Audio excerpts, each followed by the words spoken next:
بسم اللہ الرحمن الرحیم۔ السلام علیکم ورحمۃ اللہ وبرکاتہ۔ عابد راضی چینل کی طرف سے آج میں اپنے دوستوں کو رسول اللہ صلی اللہ علیہ وآلہ وسلم کا ایک بہت ہی پیارا فرمان سناؤں گا۔ ابن مسعود رضی اللہ تعالیٰ عنہ فرماتے ہیں کہ بے شک تم میں سے ہر آدمی اپنی قبر میں خوف زدہ حالت میں بٹھایا جائے گا، پھر اسے کہا جاتا ہے کہ تو کیا ہے؟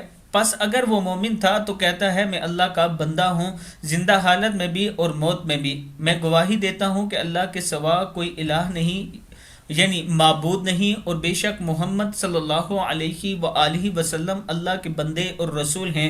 تو اس کی قبر جتنی چاہے کھل جاتی ہے، پھر وہ اپنی جنت میں مکان دیکھتا ہے، جنت میں اس کے لیے لباس اترتا ہے جسے وہ پہنتا ہے۔ کتاب کا حوالہ یہ نیچے موجود ہے، آپ دوست دیکھ سکتے ہیں۔ میں اپنے دوستوں سے گزارش کروں گا کہ اللہ تعالیٰ سے دعا کیا کریں کہ اللہ تعالیٰ ہمیں جنت الفردوس میں جگہ عطا فرمائے، اور اس ویڈیو کو بھی آپ دوستوں نے آگے ضرور شیئر کرنا ہے۔ السلام علیکم ورحمۃ اللہ وبرکاتہ۔